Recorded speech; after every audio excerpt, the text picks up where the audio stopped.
Hello and welcome to another live episode of Wrestling with Johners. We're live across Facebook, Twitch, and YouTube.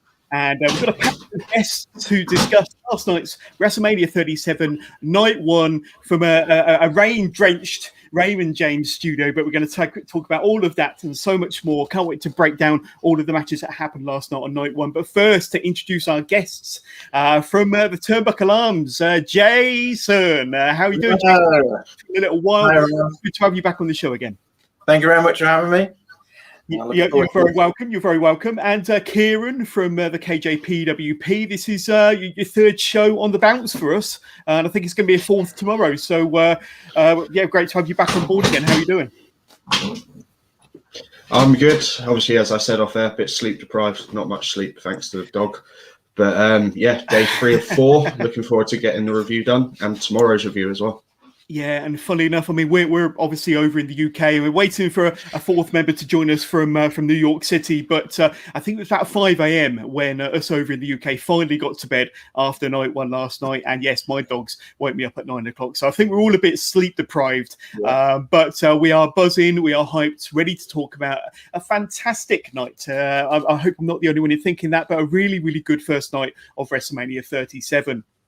So, guys, a bit of a unique night. After, I think they said 1 year, 1 month and 1 day, the WWE Universe is back. Raymond James Stadium. I don't know how many fans they actually had. I don't think the actual attendance was reported, because usually they have an exaggerated number, don't they? So it might be like 50,000, but they'll say there's 70,000 in the stadium. But I think it was expected to be about 25,000 fans in the Raymond James Stadium last night. And it looked pretty full. It looked pretty packed, certainly from the shots that we saw, but a really, really fun show. 7 matches in all. Now, before we start talking about the matches, I want to encourage our viewers at home who's watching us across Facebook, Twitch and YouTube to get involved in the conversation. Send us your questions, send us your comments, give us your thoughts on last night's matches. Some really, really good matches last night. I'd say there's probably only a couple that I didn't think were excellent. So 4 or 5 excellent matches out of the 7. Give us your favourite matches. What matches did you think you delivered, and what matches did you think didn't deliver? And I think we've discussed that on air. So get in touch, give us your thoughts, give us your views and opinions on everything WrestleMania Night One. Yes, let's talk about it, shall we, gentlemen? Because it was a very emotional start to the show. Now, we don't usually get this, but we had the whole roster come out onto the stage, led by Vince McMahon. Vince McMahon welcomed us to WrestleMania 37 to an amazing ovation, and you could see that a lot of the guys on the rampway there were quite emotionally touched by seeing all these fans, especially those on the main roster. They've only had like TV screens and faces via a webcam to look at for the last year, so I'm sure it's an emotional occasion for all of them to kick things off. We had a rendition of America the Beautiful. But then we didn't get our first match straight away, did we, guys? Because thanks to weather conditions over in Tampa Bay, they had to halt proceedings for a better part of 45 minutes whilst they kind of hid for cover from the rain and the thunder and the lightning. Yes, for the first time, although they've done these outdoor events before, WrestleMania was delayed thanks to Mother Nature. But what we got in the place of that, guys, was some very, very impromptu backstage interviews from the likes of Drew McIntyre, Shane McMahon, Braun Strowman, The New Day, Kevin Owens, Seth Rollins, and 1 or 2 others. And it was quite obvious from watching those interviews that they were unscripted, impromptu and fresh, passionate, from the heart. And it made a refreshing change. But Jason, I'm going to throw it to you first of all, because those unscripted promos, although they weren't planned and they were probably said by the producer, right, get over here in front of the camera, here's a microphone, talk about your match. And they did. And you could tell the passion and the fire from these guys, which kind of, meant that 40 minutes was filled up with some really, really interesting content. And these guys spoke from the heart. But Jason, what were your thoughts on what was going on while everybody else was ducking for cover? I liked it. I kind of saw where they were going. There was a little bit of a fear when Drew McIntyre said, I'll do it backstage. And I was like, oh gosh, don't tell me that actually we're planning in that way, that we're not going to go back out. I did think that for a minute. They was going to have a backstage brawl, yeah. I was like, oh no, don't do that. Because that was it. We wanted Drew to get his, this was kind of like a year delayed approval that he deserved, really. He's done really well. And so, but I thought his promo was good. I think I said earlier that I was a little bit, I think he was trying to, because partway through he even said, let me compose myself, because when he flew off the cuff on Raw, he dropped an F-bomb and got into a bit of trouble. So I thought he just reeled himself in a smidge. And I was thinking, when you were talking about who gave promos, Kevin Owens didn't actually fight on night one. And I think it was simply because they wanted someone who could deliver a promo that would be good, that would actually fill some time and still build up the hype. And so they were like, okay, you can do it for us. I know you're night two. Everybody else is night one. But you can do it, and I think that was it delivered really well. Yeah, Kieran, I want your thoughts on it, because I know that we were messaging in the group chat, and you were very, very high on Seth Rollins. And although it appeared that he had a bit of a slip of the tongue when he was trying to say Cesaro's name, I don't know, unless that's his kind of name for Cesaro backstage, but he kind of turned it into a bit of a gimmick for himself. Like I said, it will probably be on a T-shirt tomorrow, but I thought Seth Rollins and many others absolutely thrived and delivered on their backstage unscripted promos. For me, the two that delivered the most was Seth Rollins, just for comedy value. I mean, he kept getting Kevin's name wrong as well. It was like, Mike, Kevin, Mike, can we hyphenate? What? And Kevin Owens as well, because Kevin Owens' promo gave us a backstory into the journey of Sami Zayn and Kevin Owens. And it said when they first got together that one day we will have this match at WrestleMania, and now we're finally getting it. All the people that said we couldn't, now we could, which makes me believe even more that yesterday we spoke about it and we said it's going to be a sleeper match. It makes me feel like tonight they are just going to go out and they're going to go absolutely crazy on the match, and they're going to throw everything. Yeah, I didn't know if this was a PG show. But we did discuss this in our preview predictions episode. The only kind of fly in the ointment might be Paul Logan being involved in that match. Otherwise, I'm sure it would have been easily match of the night, possibly match of the 2 nights between Owens and Zayn. But we will see. But that promo from Kevin Owens helped to set up their match, which would take place on night 2. Just a few comments that have come in already. Matt Bayliss, afternoon, guys. Hey, Jason. What a great show last week. So, Matt Bayliss once again from Pull Up a Seat podcast and Turnbuckle Arms, of course. Seth's promo was phenomenal. It was absolutely fantastic. We got Grizz from Turning Hill podcast and the Turnbuckle Arms. I need to stop betting on wrestling. It never goes well. So I think he's possibly referring to the Drew match, which we're going to get into very, very soon. And another comment from a Facebook user, poor Mandy Rose took a spill during her entrance. So we're going to talk about that during the tag team turmoil match. But let's have a look, shall we, at match number 1, because as we've alluded to, and from the fiery, very passionate promo from Drew McIntyre and Bobby Lashley and MVP, the Hurt Business, of course, to kind of fill the time, they were fired up, probably more fired up than they would have been had they not have cut them promos, and they were the first 2 out. And Drew McIntyre said all along that after closing the show at WrestleMania 36 at the PC with no fans, he wanted to be the first man out, whether it was title in hand or not, at WrestleMania 37 in front of fans, and he got his wish, so he was the first man out. But the intensity between Bobby Lashley and Drew McIntyre when they were in the ring, standing at opposite ends, you could feel it through the TV screens. Lashley was very dominant early on with an almighty, but he went shoulder first into the ring post, didn't he?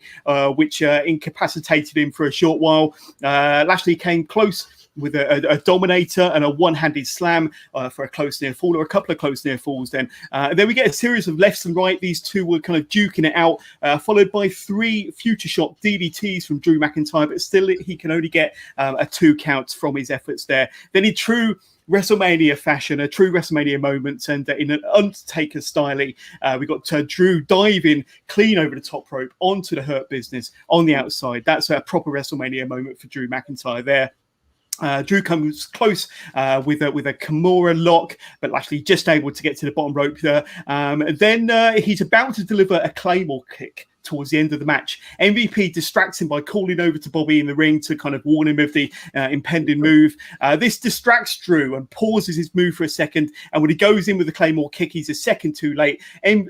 Bobby Lashley moves out of the way. He applies the Hurt Lock, the full Nelson. Drew fights back, nearly gets to his feet, nearly fights out the hold, but Lashley clamps down even further. Drew passes out momentarily, and the referee calls for the bell. So, to a lot of people's surprise, Bobby Lashley retains the WWE Championship. A lot of people said that he should because he's only had the title for a short while. It kind of prolongs their storyline between Drew and Bobby, and hopefully there'll be rematches down the road. But for an opener, I thought this had everything. It had the fire, had some action, had some good storytelling, had some good selling. But Jason, I'm going to hand it over to you. I enjoyed the hell out of this opener. It delivered on all fronts. Personally, I mean, from the heart, I really wanted Drew McIntyre to win. But I wasn't disappointed. They kept the belt on Bobby. But what was your thoughts? I liked it too. I was worried it was going to be... No, I don't dislike the big move kind of style where I fought Lesnar and stuff like that. It does get a bit boring and it makes it really short and sweet. And I was hoping for what was a good match. And it looked like two equal people fighting, which has been good for Bobby Lashley because he's always been in that kind of grey area as to where he's been. And I think they've done a great job of promoting him. Disappointed about the Hurt Business, but so there we go. But no, I thought it was really good. That dive out the ring, I really thought he'd botched that because I thought he was going to take a header. So he turned it into a flip, which was lucky. And I really liked the ending, especially when you were like, it was surprising. That's the other thing. I mean, the first and last, when they said they'd swap the main events, I was a little bit suspicious at that point that we were going to have a different outcome. But yeah, we're going forward though. Just say my take would be actually, I don't want to see a rematch. I'd like to see Drew on Smackdown. That's what I would do now. Drew and Seth should swap or something or the champion should swap. That would be where I would go next. But that's a bit of a jumping ahead, that is. But you're not jumping ahead at all because I think that there probably is due a draft fairly soon or a shake-up, whatever they call it nowadays. They usually have one about this time of year and the one in about October before Survivor Series. So I think that Drew's faced and gone through a lot of the opponents on Raw. So maybe a shake-up and to put him on the blue brand wouldn't be such a bad idea. But Kieran, I'm interested to know your thoughts on this opener for the WWE Championship. I mean, was it a giveaway that they put the match on first, that they possibly wasn't going to put the belt on to Drew for a third time? You know, have they still got Drew in mind as a future WWE champion, or is this kind of his final chase?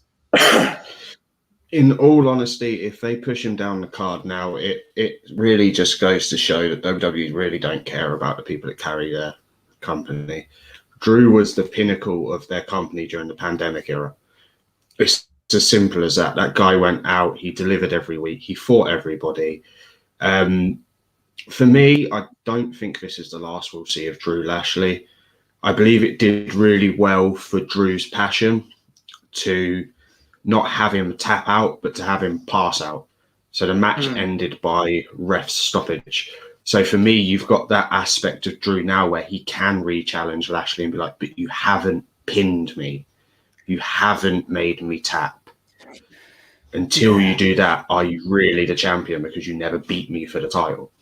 Yeah, and they had a similar ending when Drew took on Roman Reigns at Survivor Series, didn't they? Where I think he passed out instead of tapping out, or something similar to that. But and maybe, you know, a fresh set of opponents for Drew would be, you know, a good for him. But my concern is that you've got a smart wrestler like Drew McIntyre, and he falls for a cheap tactic like MVP calling across to his wrestler to distract him. If you're the former two-time world champion, you shouldn't be distracted by things like that. Surely, should you? He's just so good. MVP's just so good. Well, yeah, absolutely. But had he have said something about, my wife or my mum or something like that, I would have stopped. But he was just calling across to his wrestler. But anyway, Drew, what do they call it? Stupid babyface syndrome or something. Stupid babyface syndrome. But there we go. So an excellent opener. I think we'll all agree. I don't think we're terribly disappointed that Bobby Lashley kept hold of the title, because he's kind of deserving of being the champion, and is deserving of being the champion for a bit longer, in my opinion. But a really, really good way to open the show. The next match. Wow, guys, I don't know what you have to say about this one. The Tag Team Turmoil match. The winner to face the WWE Women Tag Team Champions on night 2. Just to run through some of the highlights, and there wasn't many, believe me. Naomi and Lana was the first team out.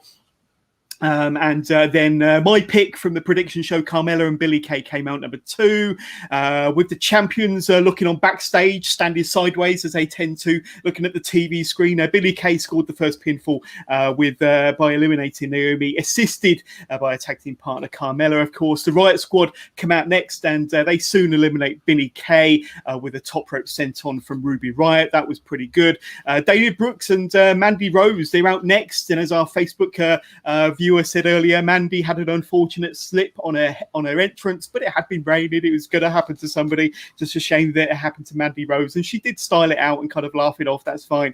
Then we get some confusion from Greg Hamilton, the ring announcer, after a top rope suplex and a senton combo from Mandy Rose and Dana Brooke. But Liv Morgan was able to reverse a roll up and get the 3 count herself. But poor old Greg announced that it was the Riot Squad that had been eliminated, and then he later corrected himself.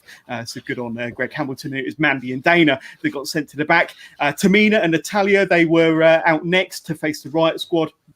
And just when Natalya was about to hook in the sharpshooter, she kind of releases the hold, signals to Tamina. Tamina does the kind of Jimmy Snuka frog splash from the top rope, and pins, I think it was Ruby Riott for the 1, 2, 3. They now become the new number 1 women's tag team contenders for to go up against Shayna and Nia on night 2. So it had its highlights, it had its lowlights as well.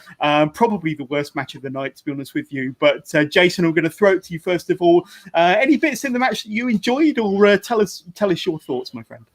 That I enjoyed. Now you're right. I think Billie Kay is hilarious. Great character, really great character. So I mean, if it was more Billie Kay in it, maybe that would have carried it across. But I mean, there's so many things that are bad about this match. I don't know where to start. I mean, I don't know if it's intentional. WWE tend to do a good match and want to bring the fans down to kind of even it out, because they definitely achieved that if that was the goal. Why do you have a gauntlet match? Because that and then only have the people win is the last team. Normally, it's meant to be the goal is to keep winning, and then you look better. Kofi Kingston, Daniel Bryan, etc. And I mean, it was sloppy at times as well. That's the other thing. It didn't look good. There's some really scruffy stuff that went on, and I don't know who wants to see Tamina against Nia Jax, but WWE definitely do. And that does not. I was like, what? That's a WrestleMania match, really? Yeah. And I mean, did you say that you predicted this? Well, no, I wanted Carmella and Billie Kay to go all the way, to be honest with you. But I mean, just to kind of follow on from that, I would have liked to have seen a more established team like the Riot Squad go all the way, because they were the only established tandem out of the 5 teams involved. And they were doing tag team moves. Who would have thought it? Yeah, absolutely. Kieran, give us your thoughts on this one. I'm guessing that you weren't a big fan, but you got your prediction right. Anyway, you guessed the outcome. You guessed the winners. Yeah, so last night was quite a successful night for me on predictions. For Scumbags of Wrestling's Prediction League, I went 7-7, so can't complain. Could all change tonight. Could all change tonight. But my main thing with this match was they actually gave the Riot Squad more of a showing that they would have done in the past. In the past, Riot Squad would have been one of those quick, easy pin teams in the middle of the match for the more dominant team. So if you would have had Tamina and Natty come out earlier, Riot Squad would have come out and they just would have got squashed. And I think that's why they've kind of messed around with the order a bit, I think. I think the whole reason they put Tamina and Natty over is because if you look physiques-wise and ability-wise, they match quite evenly, which I think is what they want fans to believe. It's going to be an intriguing match to go into because they're very similar in styles and they're very similar as a tag team combination. I agree with Jason saying that you shouldn't have had the winners go on last. It's kind of a bit no build up to the actual winners. For me, though, the highest point for me was actually the commentary team acknowledged that Riot Squad were the only actual established tag team in the tag team turmoil. Yeah, because we were talking and for my about money, they were the best tag team with the 5 people in there as well. They worked quite smooth together. I thought Liv Morgan was excellent. I thought Ruby Riott was excellent as well.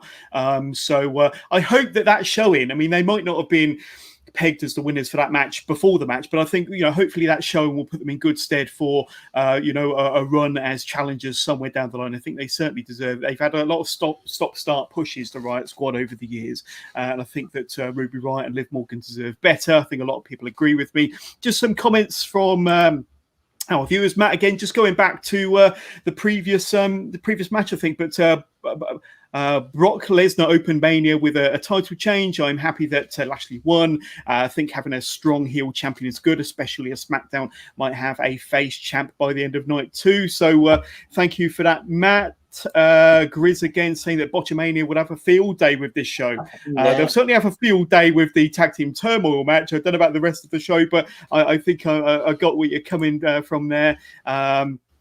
Grizz says he doesn't want to see Tamina at all. So I think that would be a lot of people's sentiment, to be honest with you, Grizz. I think that's going to be my toilet break tonight, if I'm honest, except for when Shane is in the ring. Shane is the only one that I could really kind of stomach at the moment out of them 4. But going from the tag team turmoil match to a match that I think a lot of us enjoyed. A lot of us might have pegged as our favourite match of night 1, but it was Seth Rollins versus Cesaro. A fantastic match. Cesaro got an amazing ovation from the fans. This was billed as his first WrestleMania singles match, and of course he's had tag team matches on Mania before. He even won the first ever Andre the Giant Memorial Battle Royal 7 years ago, but they did nothing with him, and they've done nothing with him really as a singles competitor. But he's always touted as being, pound for pound the best wrestler, the strongest wrestler, athletic, agile, and a wrestler's wrestler, Cesaro. And I know that I've seen him a couple of times in the flesh, and he's been absolutely fantastic. Now, he did have a singles match at WrestleMania last year, but that was on the kickoff. We won't mention that.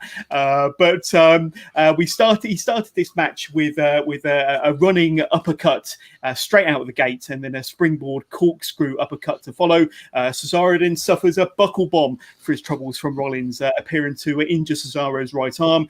Seth follows this up with an awesome top rope suplex, followed up with a Falcon Arrow and a close near fall. I love it when Seth does these kind of combination moves. Cesaro managed to deliver just 9 giant swings, but was hampered by his injured arm. Then we saw an awesome 360 corkscrew frog splash from Seth Rollins. That's a move I don't think I've seen before. We've seen many kind of 360 type moves or 450s or frog splashes, but to combine a 360 corkscrew with a frog splash was very, very special. Then we get an ultra close near fall from a neutralizer from Cesaro that brought the fans to their feet. They're really getting behind, the Swiss Superman here. Rollins manages to maneuver himself into a pedigree. Then the offense and innovation was kind of on point throughout the whole of this match, including a reversal of the curb stomp into an uppercut and a rarely seen but very, very effective UFO from Cesaro, kind of like an airplane spin, but with no hands. And that was absolutely fantastic. They call it the UFO, no arms. Then we get 23 giant swings from Cesaro on Rollins, another neutralizer, 1, 2, 3. Cesaro on his WrestleMania debut gets his win, and I thoroughly enjoyed this. I thought these two had amazing chemistry. Brilliant to see Seth Rollins put Cesaro over. It doesn't damage or hurt Seth Rollins in the slightest, but a very valuable, very, very good win for Cesaro. What they'll do with him next, who knows? It could potentially push him into some contender status for a title. But Jason, I'm going to throw it over to you. A really, really good match. It was wicked, wasn't it? It was so fast paced, and it was just those two can just. Those two could probably do an hour. But it was brilliant. I'd like to know how long it was, because it wasn't the longest match. I have the time up here. Let me just have a quick look for you. So it went 11 and a half minutes, so just less than 12 minutes. Slightly longer than I thought. Full of action. Okay, because it was just action-packed all the way through. It really was. It was great. It was good. The design was to make Cesaro look like a star, and I think that was definitely achieved. And it's always been that fans have been with Cesaro, and it felt like it was kind of a WWE kind of giving the fans what they want this time around, which was really nice. And that no-handed, I never heard it called a UFO, but yeah, that was wicked. That was a very cool move. That one. Yeah, I'm sure I've seen him or some wrestler do it before, but it's rarely seen. I think that's going to become his trademark move now. It has to be more of a trademark move, and it's one of them special WrestleMania moves that you kind of bring out once a year for WrestleMania. But a stunning match, and it doesn't hurt Seth Rollins in the slightest. No. I don't think this loss. But will they kind of push the button on Cesaro? Will the Swiss Cyborg, the Swiss Superman, be able to grab them brass rings that Vince McMahon said that Cesaro was never capable of grabbing? But Kieran, I'd love to know your thoughts on this one. Just to answer Jason's question, I believe the commentary team actually said as he was hitting it that he called it the UFO. Right, that's where I think everyone's got it from. I think I've seen him hit it once or twice, and I think Tyler Bate attempted it once as well. Right. Yes, but for me, that match was exactly what we discussed on the pre-show show yesterday, and the prediction show and everything. I said yesterday that these two have the ability and they have the pass to steal a show in small amount of time. Like Jason said, these two can go an hour. I've seen them go 35 minutes plus in Ring of Honor, and it was literally, if you looked at the 35-minute match they had in Ring of Honor, they just combined that match but into 11 and a half minutes. And that's why wrestling, it's why I love wrestling, because you get so caught up in the action. It's just absolutely amazing. And for that match, for me, you couldn't take your eyes off it. I was desperate to go to the toilet, and I couldn't get up and go to the toilet. I was not missing a single second of that match. But it didn't feel like high spot, did it? It just flowed so well. No. But I think it's because the guys have quite basic moves as like their impactful moves. Like Cesaro's is an uppercut. Cesaro could hit 11 million uppercuts in a match. People love him because he hits precise uppercuts. He hits different variations of the uppercut. Seth Rollins is a limb targeter. So he'll pick a body part and he'll work on that. But then when he does do something unique, like the corkscrew frog splash, that's amazing. You're like, oh. Yeah. Oh.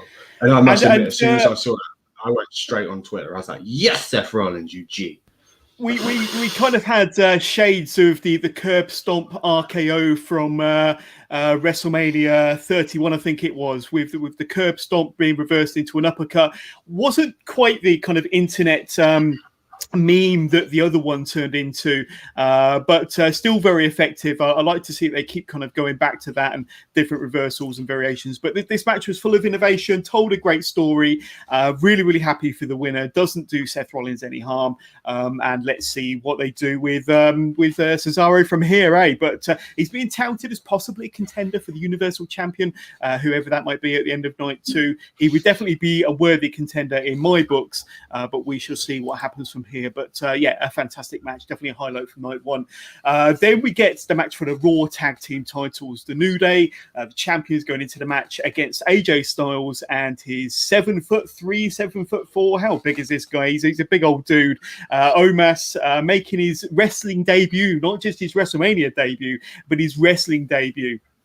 7'3" I've got down here and 400 pounds. But I mean, the New Day worked well on AJ. They kind of kept AJ separated from his half of the ring, and New Day kind of worked well. And it was kind of reverse dynamics, really, reverse psychology, because normally you've got the baby face that's being kind of picked apart by the heels, but it was the baby faces that was picking apart.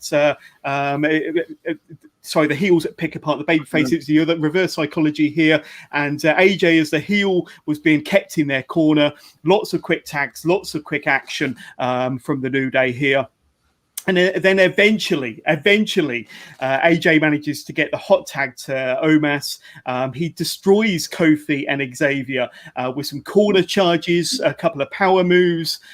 We even get a phenomenal forearm from AJ off of the shoulders of Omos, which was pretty impressive. And then after one gigantic, I think they call it a tree slam, or that's how they described it, a tree slam from Omos onto Woods. AJ orders Omos to just stand on his chest, 1 foot, and that's all it took. 1, 2, 3. We got new Raw Tag Team Champions with Omos, not just his first WrestleMania, his debut match, picking up some titles, and AJ Styles, first-time Tag Team Champion in the 5 or 6 years that he's been with WWE. So congratulations to him. But a fun match for what it was. Jason, I'm going to throw it to you. I wasn't the biggest fan of this. I mean, it did make Omos look good. Yes, he's really big and tall. But yeah, I wasn't a bit fan of the psychology. I wasn't a fan that it had like the Great Khali kind of finish, the 1 foot in the chest.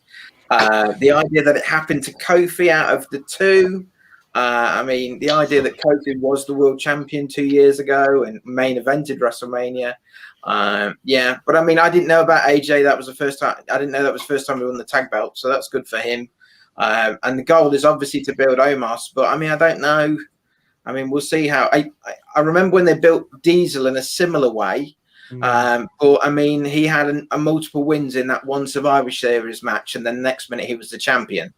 But I don't know. I don't know if he's that much talent, but we'll. I want to be surprised, really. It does have shades of Diesel, Shawn Michaels from all them years ago, doesn't it? With the big bodyguard, the tag team partner, the tag team champions, and then the bitter enemies going after the title. And I think they probably do have big, literally big plans for Omos in the future. And AJ Styles, I mean, who better than to have AJ Styles to help you get there? But Kieran, probably the world's biggest AJ Styles fan.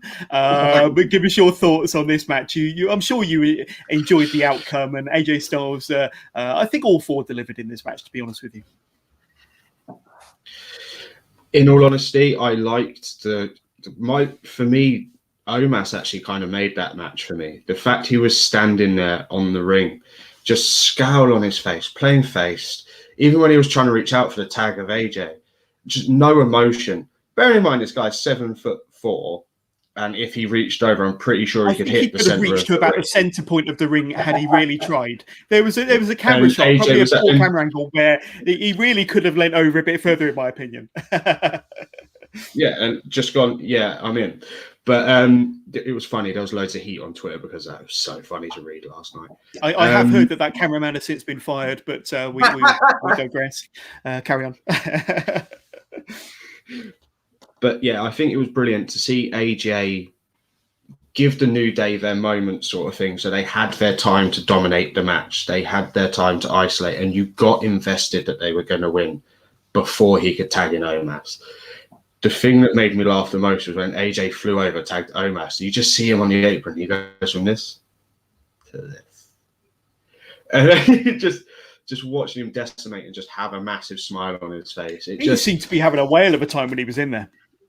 He loved it. But who out of any wrestling fan, any podcast, anyone that's inspired in any way, shape, or form to be in wrestling, to have your wrestling debut at Mania and win? Of course, you're going to have a smile on your face. Of course, you are. I think he does well for his character as well. I heard another podcast this morning kind of describing Omos being in the ring as playing with his action figures and throwing them around a little toy ring. But he is a big dude, a big old dude. But be interesting to see how that develops, what future contenders could be to their championship, especially knowing that they're going to be pretty much untouchable whenever he gets the tag, and how that relationship between Omos and AJ Styles is going to develop in the future. Braun Strowman and Nicholas, yes, of course, the future Hall of Famer Nicholas. I was there when that legendary match happened, and it was just a one and done. I'm disappointed we didn't see any more of Nicholas. Just a few comments that have come in from Ashley Clements, a long-time viewer and listener of the show. No matches on the card went over 20 minutes, so very, very interesting. I don't think even the opener or the main event went over 20 minutes. And he just kind of picks up a point regarding Cesaro's UFO, and he used to use it on the Independents. That's probably where we saw Cesaro or Claudio use it more frequently. But yes, I mean, we're rattling through the matches here. And another match that I'm very keen to get your thoughts on was the steel cage match between Shane McMahon and Braun Strowman. And as we predicted in the preview episode yesterday, Kieran, we did get some interference on the outside before the match started from Elias and Jackson Riker with chair shots to Strowman as he was attempting to get into the cage. Even inside the cage, you had Shane McMahon battering and putting further punishment to Braun Strowman with another steel chair. Shane utilised his quick feet and even quicker punches to Braun's ribs. But Strowman came back, throwing Shane into the cage walls. Before throwing some fists of his own. We even see a coast-to-coast. We all remember that classic coast-to-coast from Shane McMahon, WrestleMania 17, when he fought his dad. We got another one here, and it was an excellent coast-to-coast from across the ring, nailing Braun Strowman in the opposite corner, of course. And then we get Riker and Elias. And just as Shane McMahon is about to go over the top of the cage and exit, Elias and Riker, they're there to interfere again. But Strowman, he gets to his feet quickly, and he physically rips one side of the cage open to grab hold of Shane, bring him back into the ring. And then in possibly the moment of the match, they both go up to the top of the cage, and Braun Strowman physically shoves him from the top of the cage down to the canvas. It must have been a good 20-foot drop, guys, possibly higher. But you've got to be brave to take that move for sure. Strowman came down. One move later, 1, 2, 3, it was all over. So, yeah, we knew that there was going to be shenanigans. We knew there was going to be outside interference, probably a little bit too much. But then again, we was never going to get a straight match between these two. It was okay for what it was. I have this down as my second worst match of the night, if that's any consolation. But Jason, love to know your thoughts on this one. So the build was awful. I mean, the idea that Shane was saying he was dumb and had his grades and they were doing hopscotch and all this other stuff. The build was diabolical, and Shane was doing a promo that didn't make sense. And they said it was deliberate at one point. But anyway, the thing is, if you're doing high spots at Mania, you know that Shane can do that. And so if that's what you're all just banking on, is he going to fall from something or is he going to jump off something? Then the match ticked that box. Now, the cage bit, reaching through, that was dead inventive. I really did like that. Yeah, I really like that. And I thought, well, I've not seen that before. I know Big Show went through one at one point and they had an accidental one with Lesnar also, but that was original.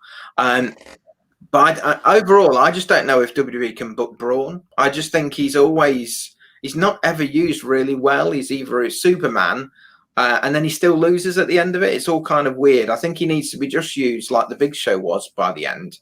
Just short, odd moments. He's special attraction that works. Yeah, good point. But he can't. He didn't like the promo on the fly. He wasn't doing well with that earlier in the day.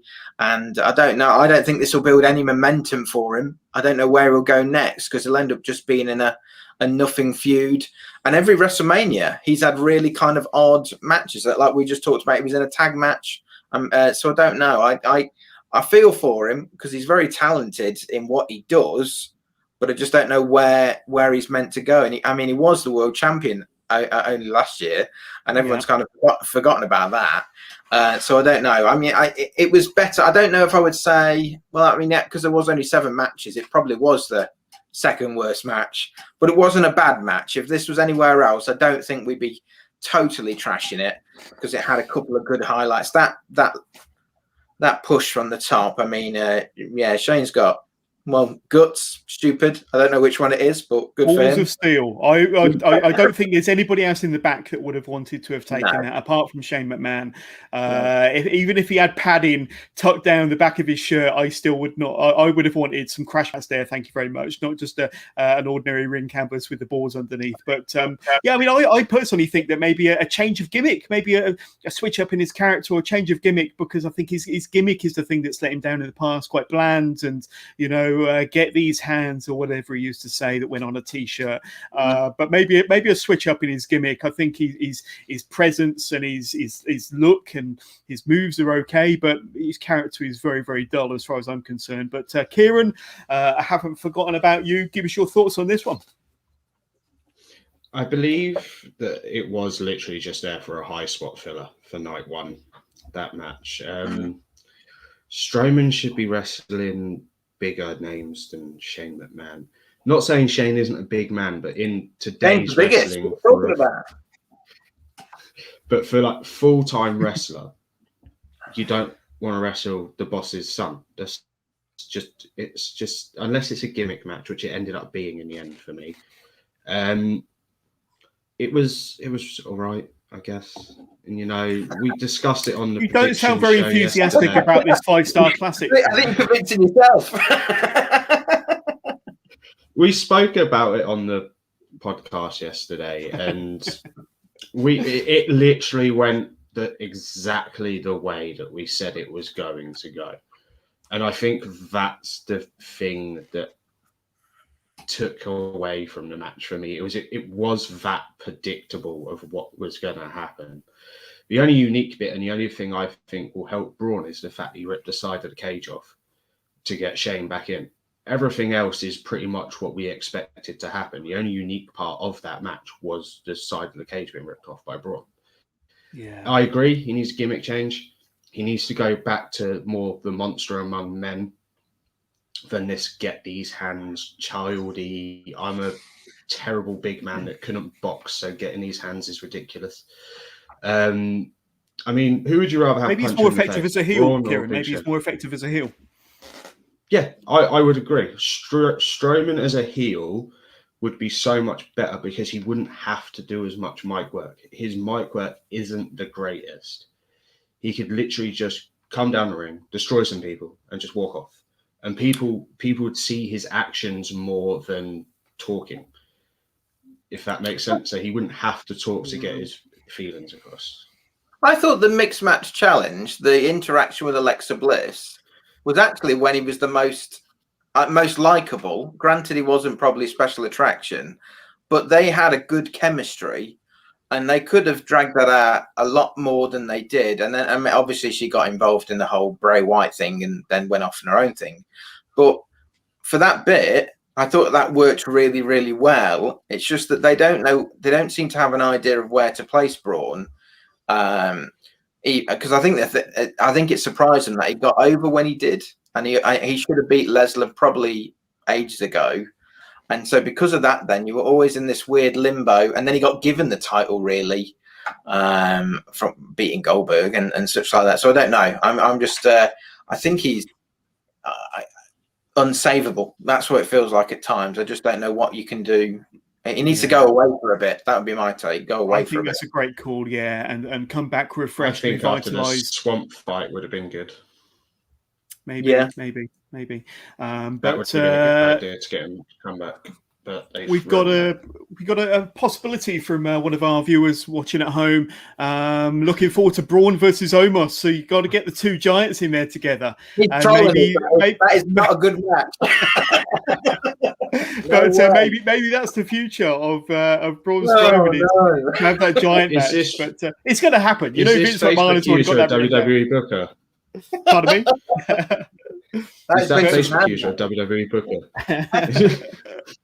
But it's going to happen. You know, it's going to happen. But we shall see. We shall see. Anyway, to a match that had a lot of people talking by the end of it for being surprisingly good, and it was The Miz and John Morrison versus Bad Bunny and Damian Priest. Originally, this match was just going to be a singles match between The Miz and Bad Bunny, but I think our expectations grew slightly when the other two were added into the mix.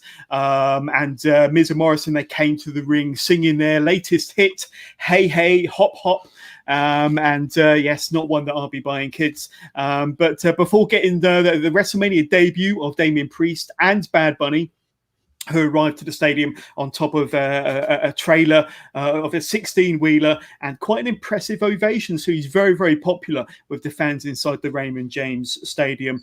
We even saw Bad Bunny start the match for his team and land a couple of punches and a double takedown on The Miz that caught The Miz by surprise. Bunny was involved in some impressive spots, including a head scissors takedown. Bunny did end up taking a lot of punishment from the former tag team champions until he was finally able to make the hot tag to Priest. We even had a pair of impressive Falcon arrows from these two on Miz and Morrison before we saw Air Bunny flying out of the ring onto the heels on the outside. There was even a Bunny Destroyer, boys and girls, a Bunny Destroyer on the outside on Morrison, which really, really kind of caught our attention there before an assisted high crossbody from Bad Bunny for the cover. 1, 2, 3, a huge ovation from the fans in the stadium.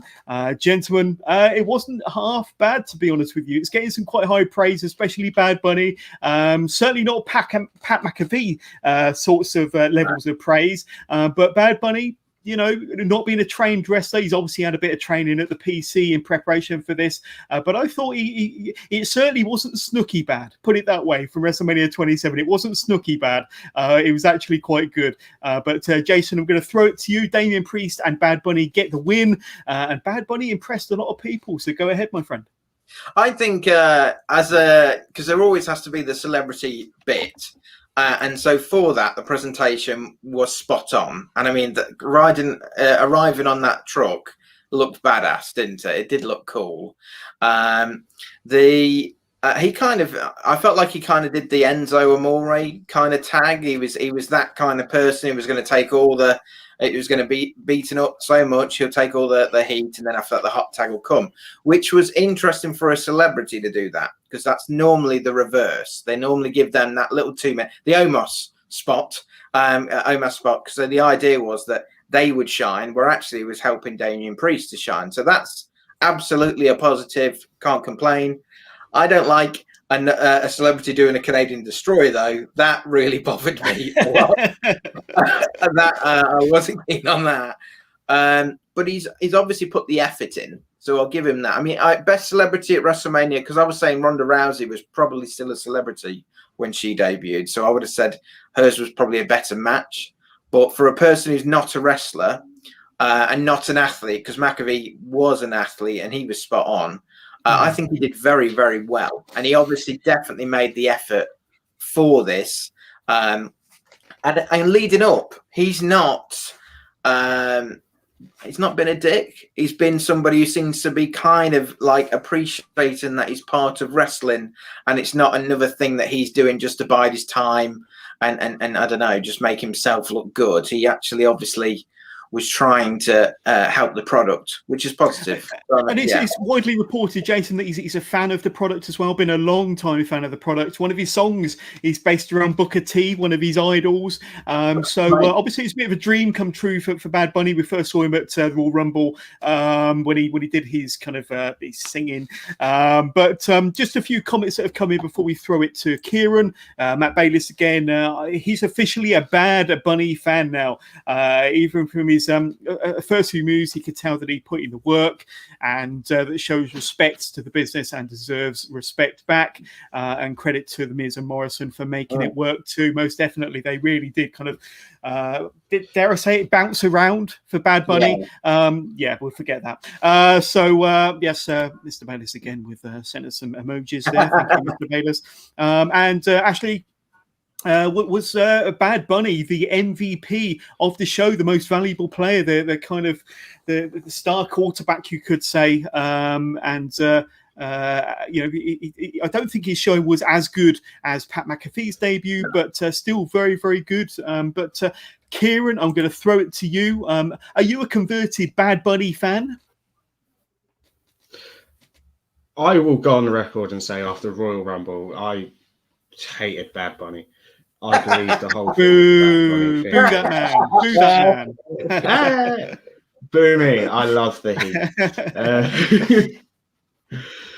But after that match and seeing the amount of training he must have put in and the amount of effort that he put into that match, and for the unique uniqueness of the celebrity role in that match. Like Jason said, it's normally the other way around. So normally it would have been Priest taking the beating, tagging into Bunny. But to see Bunny taking the beating and having the brain as well to have Priest go over and look strong in that match, as well as himself look impressive in that match, just proves how well he is as a fan of the business. So, like, don't get me wrong, Bad Bunny music I'm not a massive fan of, but him last night, he's converted me. If he popped up for another celebrity spot, I would not be disappointed to see him again. That'd be good. I got a feeling we're going to be seeing more of Bad Bunny, believe me. And I was going to answer Ashley's question as well. Pat McAfee had a better impact. I believe he went after the biggest star in the company in NXT and attacked them. So for the impact basis, McAfee had a better thing, and McAfee is an athlete, so he is going to put on better matches. But for Bunny to be a singer/rapper to put on the show he put on, I believe to say he was MVP of last night's show is hard. I would say he was in the top 2-3 performers of the night, though. Yeah, and like I say, I think what's really impressive is the fact that he was in there for the majority of the match, or the lion's share of the match, took a lot of the punishment, and then got Damian Priest involved. And once again, Damian Priest, very impressive. His WrestleMania debut. He's only been on the main roster for a few months. I know they got big plans for him. I think they like his look and they like his gimmick, and he's very confident in the ring. A nice WrestleMania win for Damian Priest. I want to see more from John Morrison. That team has got to split soon. Stop singing these stupid songs. And I want to see a John Morrison-Miz feud and see what John Morrison can actually do as a singles competitor. But gentlemen, that takes us all the way to the main event. And I saw this match last night live, watched it again as soon as I get up this morning. So I've seen it a couple of times over. Sasha Banks, the Smackdown Women's Champion, going into it against Bianca Belair. So, if this match was half as good as the entrances, then we knew we were in for a fantastic match. I mean, both women looked amazing. We had all the fireworks, the grandeur, the big special ring announcements. You knew that this was a big title match, but more importantly, this was the first time that two women have main evented in a singles match at WrestleMania, and that two African-American or black women have main evented at WrestleMania as well. So it had a lot of prestige, a lot of importance, a lot of historical significance. And you could tell just before the match started that these two women were very emotional. There were tears from both Bianca and Sasha before they even hooked up. They had to compose themselves before the match started, but you knew that the moment was huge. They knew the importance of this match and the historical significance of this match. But beyond that, the match did not disappoint one iota. There was an impressive spot early on with a dive through the ropes from Sasha Banks. She was caught by Bianca. Bianca rolled through and then lifted Sasha. Not only that, but she military pressed Sasha above her head, walked up the ring steps, and then threw her into the ring. Now, if that's not a clip that's going to be shown on highlight reels for years to come, then I don't know what will. That was pretty awesome. There was a running shooting star press from Bianca, demonstrating her awesome athletic ability. Bianca went for a 450 splash, but Banks brought up her knees, blocking the move to regain control of the match. There was some frustration showing on the face of the champion, especially towards the end, showing once again that when Belair got to the ropes from the Banks statement and broke the hold. There was some super close near falls as well from a 450 splash that did this time connect, and you could see that the frustration from Belair. She screamed out in frustration. She didn't get the 3 count, and then there was the ending. Bianca goes for the KOD. Banks has hold of her hair, her braid. Bianca then uses her braid to whip Sasha across the body, which caused a nasty cut on her side. You might have seen post-match when Sasha was outside. 1 KOD later, we have a new SmackDown Women's Champion in the form of Bianca Belair. So I don't think my kind of notes on my commentary did that match justice from the emotion, the passion, the athletic ability. These two kind of did it all. They stole the show for me. This was my match of the night, and the occasion, like I say, the importance, the history of the match, and at the end, Bianca couldn't contain herself. The fans went wild. And the show went off the air with Bianca holding up the championship belt. So, Jason, I'm going to hand over to you. This was probably one of the more memorable closing moments to a WrestleMania that certainly I can remember. Yeah, it was wicked, wasn't it? And I mean, if you think about the two women's matches that we've had that have main evented WrestleMania, the build to the Ronda, Becky, Charlotte was pretty good. They had that wild thing that happened in the car. And everyone was getting arrested and all that type of stuff. The Bianca Belair and Sasha stuff, the build was really bad, really. But when it came to the matches, this one delivered in spades. I mean, this was a really good. I mean, Bianca Belair is like a super athlete, really. I mean, you can't. 100%. You can't. I mean, I remember watching her in the women's tournament, and she did a spear. Not like Charlotte does, which is kind of similar to Edge, which is kind of like, I'll just take you down a bit. It's like a Goldberg spear. I'm going to run straight through you. And she is just fantastic in what she does.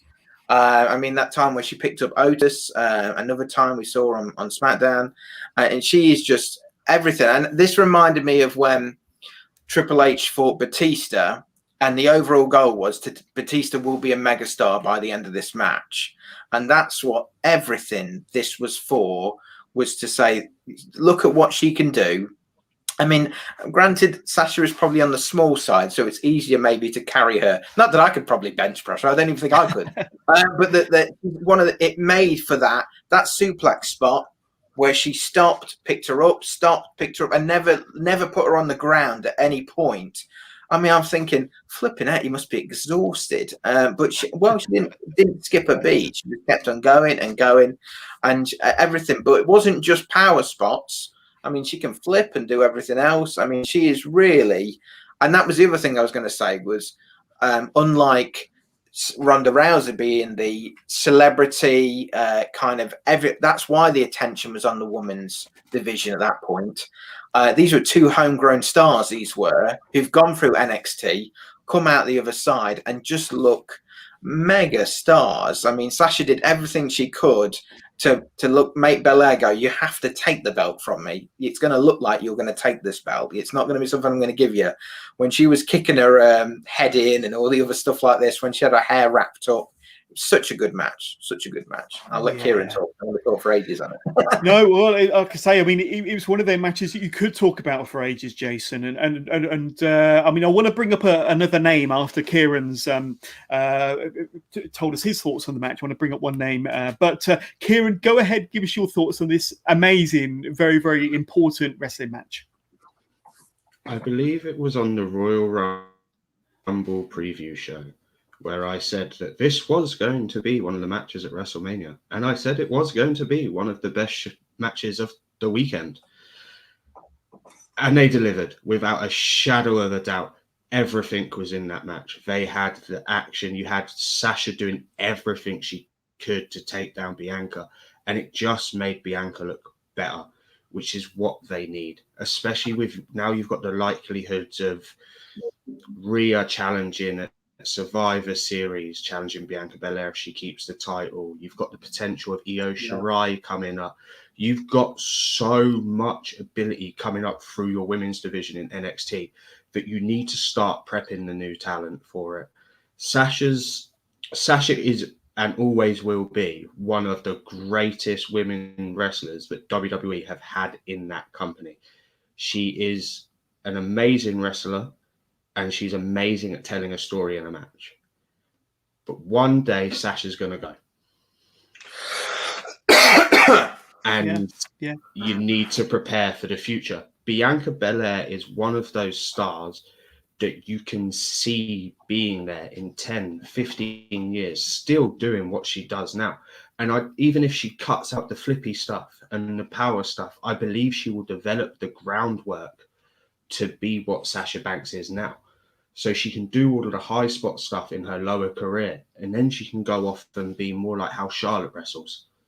Charlotte's a very groundworky person. She's very submission based. But I think Belair has the ability to do that. I think you could see Belair wrestling in the WWE Women's Division for a good 10, 20, possibly even 30 years. If What? she prepares 30 years? Yes. Yeah, she's the Undertaker or something. But I mean, all joking aside, I mean, when I was watching the entrances last night and back again today, and you obviously had that kind of that angled shot where you kind of got the wrestlers on the rampway and the fireworks behind them. It reminded me very much of the entrances that Charlotte used to have during her WrestleMania matches, and I think that we've almost kind of forgotten about Charlotte, haven't we? Now that we've had this fantastic match, and the conversation is not about her, and she might have, some people behind the scenes in WWE might have soured on Charlotte because of, I don't know, I got a feeling that Charlotte's got a bit too big for her boots in one or two areas, and people aren't as high on Charlotte as they once were. And I think the future is Charlotte, is Bianca Belair. You could well see a match between these two, but I don't think the spotlight is on Charlotte now. When she returns, the spotlight won't be on her. I think they've kind of passed, beyond Charlotte, and now looking at the future stars. And you've got Ripley facing Asuka on night 2. She's another future star.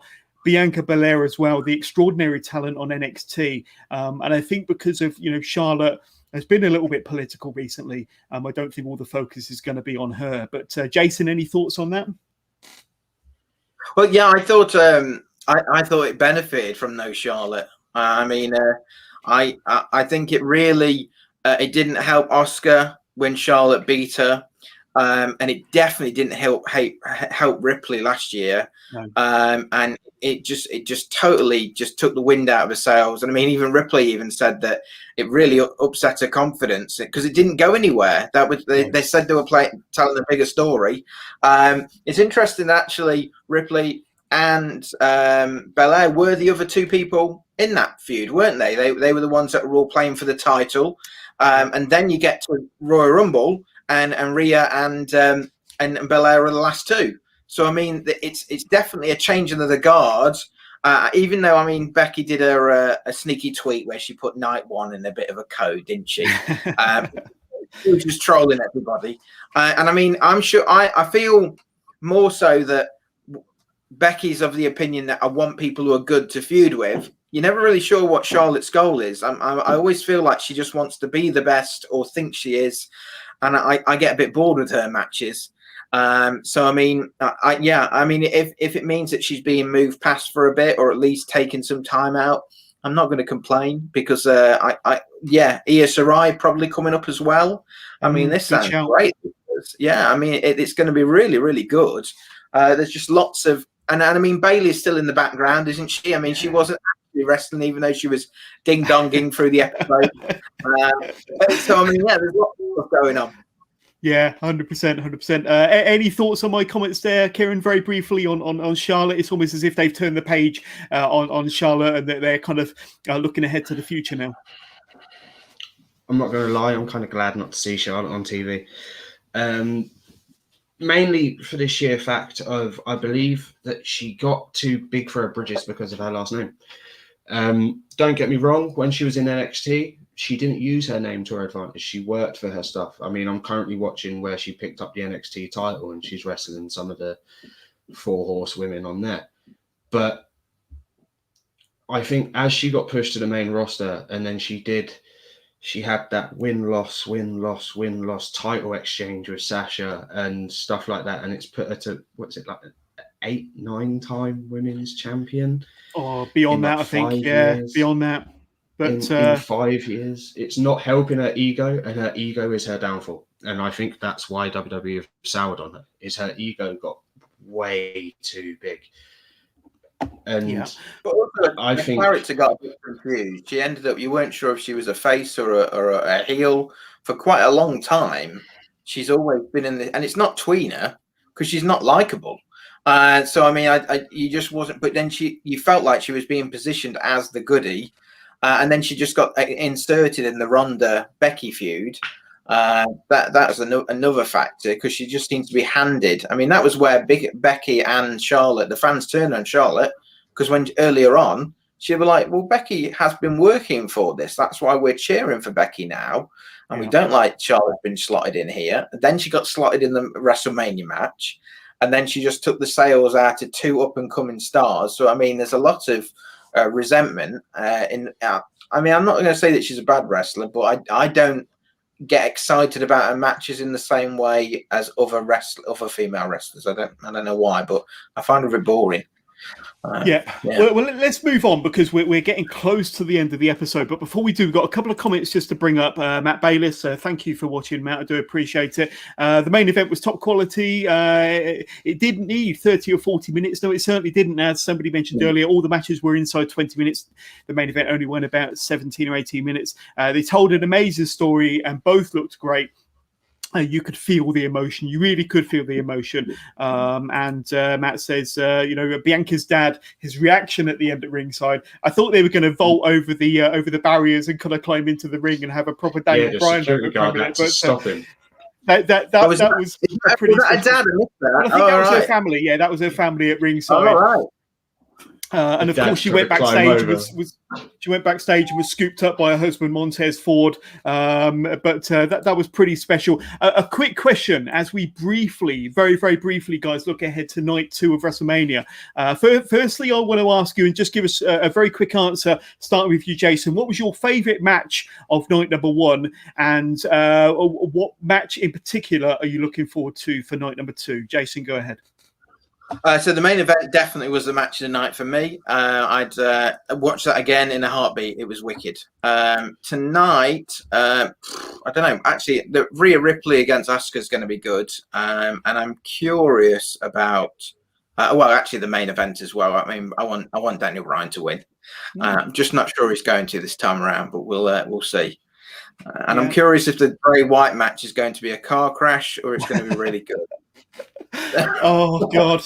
Oh, that might be my moment when I visit the kitchen and put my pizza in the oven and watch it cook for 15 minutes. To be honest with you, but I mean, for me, my match of the night, I really enjoyed the Cesaro and Seth Rollins match. And just to be different, I'm going to say that was my match of the night. But for night 2, I'm looking forward to Rhea Ripley versus Asuka. So I think that's going to be a great match, and that's rumored to be opening the show for night 2. Kieran, what was your match from last night? And which match are you looking forward to the most for night 2? See, for me, it's a tie with Seth and Cesaro and Belair Banks. I think for history basis, being how big it was as a match for the company in general, I'll have to go Bianca Belair Banks. Tonight, as long as Logan Paul don't get involved, Sammy Owens. I think those two together good shout. Could potentially steal the show. As long as Logan Paul doesn't get involved. If Logan Paul gets involved, I'm turning the TV off and I'm going to bed and I'll watch the rest in the morning. You know he is. You know he's going to come off the top rope onto one or the other. But there we go. So we look forward to see what night 2 brings. Guys, just as I like to do at the end of every single episode, just for you to throw out any plugs, any social media or any podcasts that you're involved in. Jason, I know that you're kind of leaving the Turnbuckle Arms, which is really, really sad news, but we have got you back on night 2 review tomorrow. But do you have any social medias that you want to plug or where we can reach out and say hi to you, my friend? Well, I mean, I still do. I'm present on your page and present on Turnbuckle Arms. Yes. And I do a live stream of any kind of Marvel reviews. I do that after it's come out. So I've been reviewing WandaVision, then Falcon and Winter Soldier. So I've been doing that on the side, but it just fits around life rather than the other round. I feel like I'm letting people down, so that's why I stepped away from that. But I made time for this because it's WrestleMania, and WrestleMania is awesome. So that's why I'm here. Thank you for joining us, Jason, and we look forward to seeing you on night 2 or the review for night 2 tomorrow. Kieran, where can we say hi to you, learn more about your podcast, and hear your fantastic stuff? So, first episode's dropping next Sunday. Fallout of WrestleMania, I'm going to call it, because it's generic and that's what I like. You've got me. I'm back tomorrow as well on night 2 review. You can catch me on Twitter. It's on John's page. I put it last night because I'm going to do another live Twitter feed like I did last night. Instagram is at KJPro1. YouTube, when it finally goes up, will also be at KJ Pro Wrestling Podcast. And Facebook, just search KJPWP and I'm on there. And also I'm always on the Johners page, floating about somewhere. Awesome. So if you're watching or listening to this, reach out and say hi. But that's pretty much all from our WrestleMania 37 Night One review. So from myself and from Jason and from Kieran, thank you very much for watching or listening, and we'll catch up with you all again soon.